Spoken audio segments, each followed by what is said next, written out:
Check this sign out. I just saw this right now. It says, stay grounded, enjoy without climbing. What if that said, enjoy without chasing? That's gonna be what I wanna talk about today. And it's kind of like revolves around work updates. So see, lately, I've been kind of doing a lot more of my photography side of my business. Clients definitely have a need for that.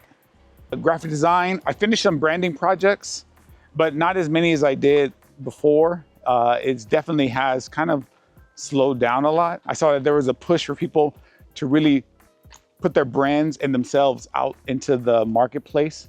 So I was being hired to, produce their branding and help them with their verbal and visual identities. But this year, definitely it felt like the clients kind of started to retract with their budgets, which is understandable. We're in an economy that's kind of weird right now. So I'm trying to navigate all that. And I navigate that by leaning into the second side of my business, which is photography. As long as I've been a graphic designer, I've also been a photographer. I pursued both paths, but I chose to pursue graphic design because at that time, my dream was to become an art director who could photograph and design and lay out everything.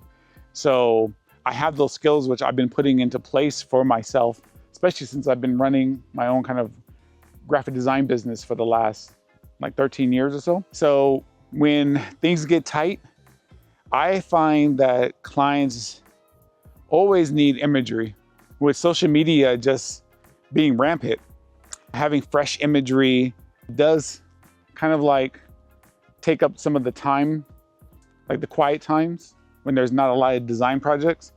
And when it does come to design, what I find I'm doing for the clients is a lot more like label updates, because I work primarily in hair care and skincare. So a lot of times what they need is just like updates to the ingredient decks, or just swapping out some kind of language, or the label is moving into a new vendor. So I got to change the dye line. It's all technical stuff, but yeah, let's go this way. And then the biggest update I have is kind of where I want to take my business ultimately. And I've been thinking about it for a very long time, but when I'm at home and I'm in front of my computer, I end up just kind of defaulting into what I just normally do. So I don't really give myself time to really think. I kind of know what I want to do, but maybe I'm afraid to admit it, that I want to be a photographer, fully a photographer, but I've always sought ways to combine graphic design with photography.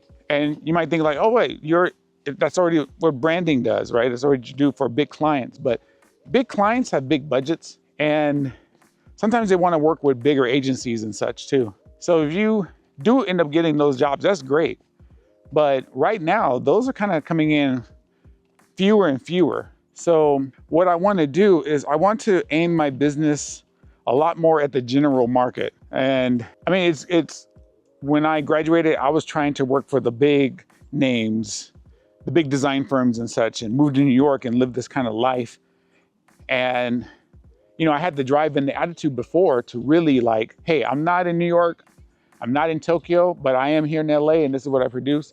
And that was cool. That was a lot of momentum for 25 years now, but things have changed. I'm pretty sure they've changed for you and changed for everybody. And you got to adapt the business. You got to turn it around. So I want to go after more of the general market. And how do I do that is finding a way to aim my service, which is graphic design and photography, at the normal consumer who wants a good look for themselves, branding, visual identity, but maybe they don't got those big crazy budgets like those other brands do.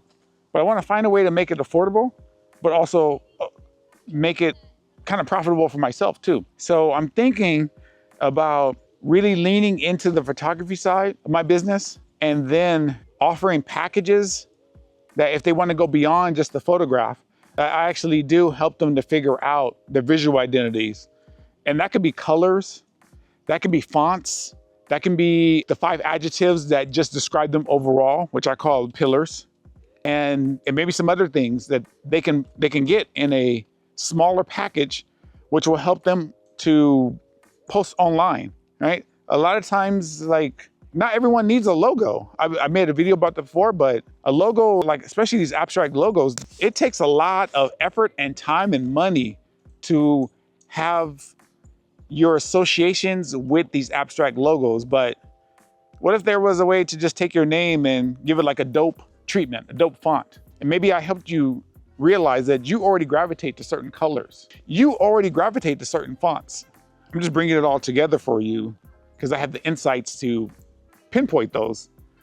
So I'm really, really considering doing something like that.